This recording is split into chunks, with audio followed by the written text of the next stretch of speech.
உங்களுக்கு டீ வேணுமா இல்ல காஃபி வேணுமா? ஏதோ ஒண்ணு எடுத்துட்டு வா. நானே இருக்கிற கடுப்புல நீ வேற ஏண்டி என்ன டென்ஷன் பண்ற? ஏங்க என்னாச்சு? ஏன் இவ்வளவு டென்ஷனா இருக்கீங்க? ஏதாவது பிரச்சனையா? அட அதை ஏமா கேக்குற? எப்ப பாரு அந்த பாட்டியம்மா கடைக்கு எல்லாம் வராங்க, இல்லைன்னா அந்த ஐஸ்கிரீம் கடைக்காரன் கடைக்கு வராங்க. நம்ம கடைக்கு ஒருத்தர் கூட வரதில்ல. இவங்கனாலேயே நம்ம ஹோட்டல் இழுத்து மூடிட்டு போகணும் போல.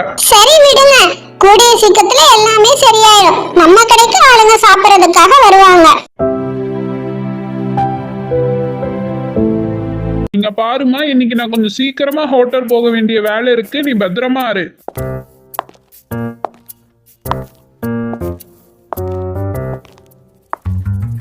என்ன நம்ம முன்னாடி வந்துட்டோம் போலயே, இன்னும் அவங்கள காணோம்.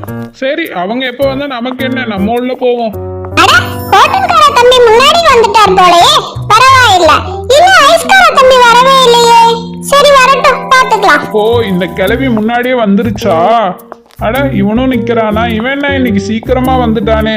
இவனுக்கு எப்ப பாரு நம்ம கடையை பார்த்துட்டு இருக்கிறதே வேலையா போச்சு. எப்பயுமே சபரி பாட்டியம்மா கடைக்கு வர ஆளுங்களை பார்த்தும் ஐஸ் கடைக்காரன் கடைக்கு வர ஆளுங்களை பார்த்தும் பொறாமப்பட்டுட்டே இருப்பா. அன்னைக்கும் அதே மாதிரி.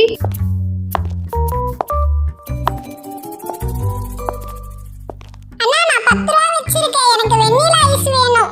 அண்ணா, நான் 20 ரூபா வச்சிருக்கேன், எனக்கு ஸ்ட்ராபெரி தாங்க. சரிங்க கண்ணுங்களா, நீங்க உட்காருங்க, நான் போய் ஐஸ் எடுத்துட்டு வரேன். அந்த 2 குழந்தைங்களும் ரங்கம் கடைக்கு போய் ஐஸ்கிரீம் சாப்பிட்டத ஓரமா நின்று சபரி பார்த்துட்டு இருந்தான். அதை பார்த்துக்கிட்டே ஏதோ ஒன்று யோசனை பண்ணிக்கிட்டு இருந்தான்.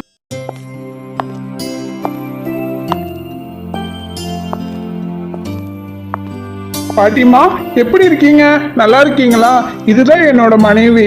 சரிம்மா, எங்க 2 பேர்த்துக்கு ஏதாவது ஒன்று எடுத்துட்டு வரீங்களா?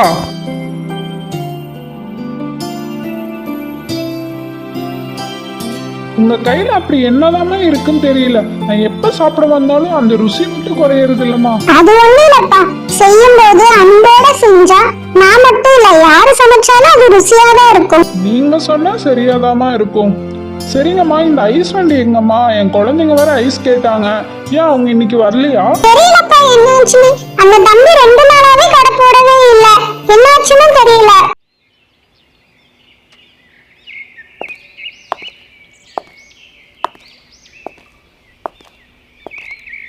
அட, என்னாச்சு?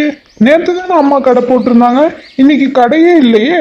அந்த ஊரில் இருக்க மக்கள் எல்லாரும் பாட்டியோட கடையும் ஐஸ்கிரீம் கடையும் இல்லாதனால அங்கே இருக்க ரெஸ்டாரண்ட் கடைக்கு எல்லாரும் போக ஆரம்பிச்சிட்டாங்க.